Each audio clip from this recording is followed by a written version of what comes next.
Así es, nuestro compañero Raúl de la Torre trajo un invitado. Así es, buenos días. Estamos con el ingeniero Enrique Martínez, él es el presidente del Instituto Nacional de Tecnología Industrial, el INTI.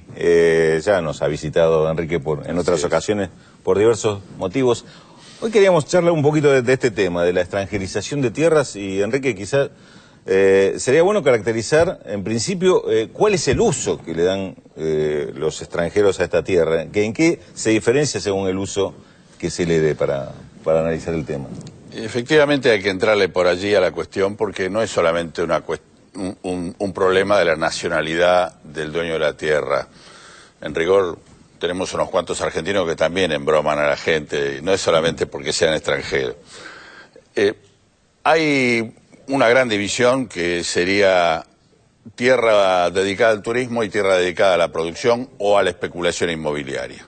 En la primera es casi como si alguien comprara un cuadro y bueno, en lugar de comprar un cuadro, el grande magnate se compra un pedazo de tierra de la mejor en los mejores lugares turísticos.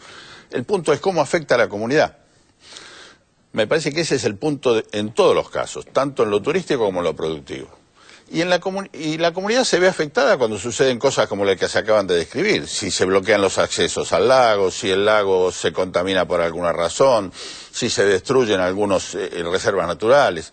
Si sucede algo distinto, en el sentido de que alguien pudiera venir de Estados Unidos o de Inglaterra y hacer una reserva natural y brindarla a la comunidad, podría llegar a ser positivo. Aquí lo que interesa no es tanto la propiedad, sino el uso. Lo que sucede es que el uso habitualmente es de apropiación absolutamente individual y cerrada, y eso es lo que ha complicado toda esta situación. En este caso de Río Negro, inclusive estamos viendo, y lo escuchábamos recién en el informe, que hay una intención mixta, digamos, seguramente comprado como una gran estancia o por lo que significa el lugar en términos turísticos, pero además el propósito de levantar hoteles, de hacer una represa para... Acá hay un proyecto inmobiliario muy pesado que efectivamente va a ser, en última instancia, dañino para una mirada que podamos dar sobre la región, aun cuando haya otra gente que seguramente allá está contenta porque genera algún trabajo. Pero a mí me parece que todo emprendimiento de este tipo,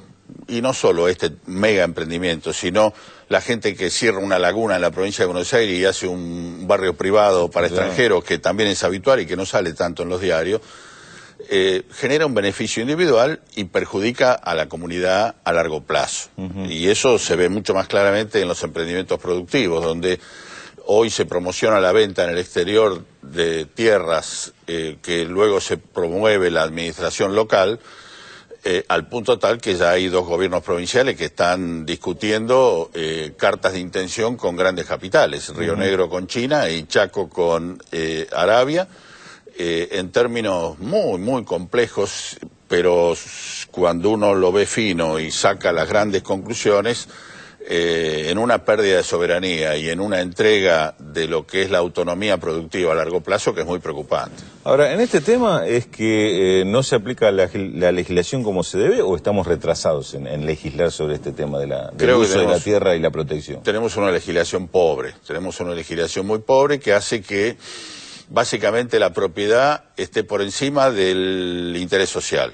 Y entonces el propietario de un terreno en la provincia de Buenos Aires, en cualquier lugar urbano importante, podría hacer un pozo allí y llenarlo de peces, perjudicando a todo su entorno, y nadie podría legalmente establecer algún reclamo. Estamos a un día de otro aniversario, el 24 de marzo del 76. Recién comentábamos el programa especial que vamos a hacer mañana a las 19, y uno de los temas que vamos a tratar justamente es lo que ha significado como herencia en estas cuestiones, en legislación, en una concepción de política que privilegiaba el capital privado o el interés privado sobre el interés comunitario. Algunas de estas leyes me parece que también tienen que ver con eso. ¿En qué se está avanzando hoy, por ejemplo, en el tema de una ley de tierras o algo así que ordene un poquito? Me parece que el tema, por empezar, está en la superficie, ya es un hecho positivo. Sí. Y hay multitud de proyectos, algunos que simplemente discriminan por nacionalidad, que a mi juicio son totalmente equivocados, porque lo que importa es qué saca la comunidad de los proyectos. lo que ha sacado de los pools de siembra, lo que ha sacado de emprendimientos como el que recién vimos, son hechos negativos. Bueno, la legislación tiene que ver con eso, con el resultado del destino de la tierra, con considerar a la propiedad de la tierra como un elemento más, pero que en definitiva todo propietario debiera ser administrador de un bien público. Administrador con un beneficio personal, pero de un bien público al cual no se puede lesionar ni a mediano ni a largo plazo. Me parece que esa legislación está faltando, que esa legislación todavía desde el Ejecutivo no se ha terminado de redondear, y los proyectos que aparecen desde la oposición son frágiles, son débiles, tienen que ver simplemente con esto que estamos diciendo en cuanto a que, por ejemplo, la Federación Agraria reclama que se interrumpa el acceso de los extranjeros a la tierra, cuando en rigor los grandes pools de siembra en la Argentina son de capitales nacionales. Por lo tanto, me parece que no se discute la esencia de la cuestión. La esencia tiene que ver con el perjuicio. Exactamente. Hablando de... lo llevo brevemente a otro tema. Hablando de tierras, usos de las tierras, está apareciendo mucho el tema últimamente del trabajo esclavo. Seguramente un tema que no es que no existía antes, sino que, usando sus propios términos, sale a la superficie. Exactamente, se ve ahora. ¿Cómo analiza este fenómeno? ¿Es un excesivo afán de ganancias? ¿Son prácticas habituales para algunos sectores que lo naturalizan? Uno escucha decir, bueno, así se trabaja en el campo, lo que pasa es que ustedes lo de la ciudad no entienden. ¿Cómo interpreta el fenómeno? Sí, efectivamente, así se trabaja en el campo, pero uno podría decir desgraciadamente. Desde hace varias generaciones se trabaja así, y me parece que al llevarlo a la superficie, vuelvo a repetir el término, se está aplicando la legislación laboral en términos bastante primarios, persiguiendo a quien no cumpla la ley, cuando en rigor lo que hay que hacer es planificar esto de otra manera. No es lo mismo un taller textil clandestino que el trabajo esclavo de poblaciones migratorias que son contratadas 6 meses antes. Por ejemplo, para el caso del maíz. Sí. En lugar de salir a la descubierta por los campos, lo que tendríamos que hacer es llamar a los semilleros de maíz, que son un puñado, pedirles su plan anual de siembra, pedirles dónde van a sembrar, de dónde van a sacar la población que luego va a ir a cortar las flores para evitar que el proceso se deteriore, y a partir de allí se tiene un esquema de control absolutamente pautado. Me parece que lo que hay que hacer es montarse sobre el hecho y controlar con una previsión distinta de lo que significa salir a inspeccionar una infracción urbana.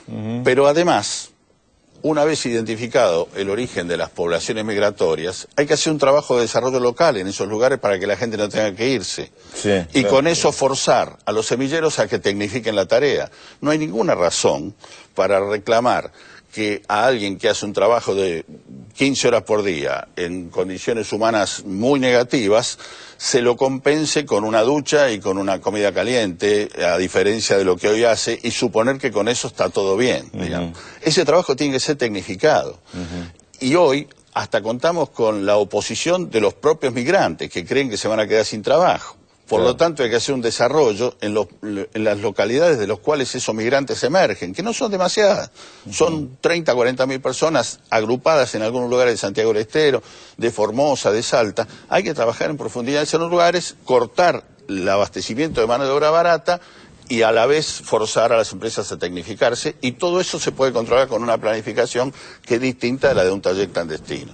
Qué bueno que es hablar con entrevistados que muestran las cuestiones con toda la complejidad que tienen y no simplificando blanco o negro. Ingeniero Enrique Martínez, le agradecemos como siempre la visita y lo comprometemos porque quedaron otros temas en los que sé que está trabajando y nos gustaría compartir.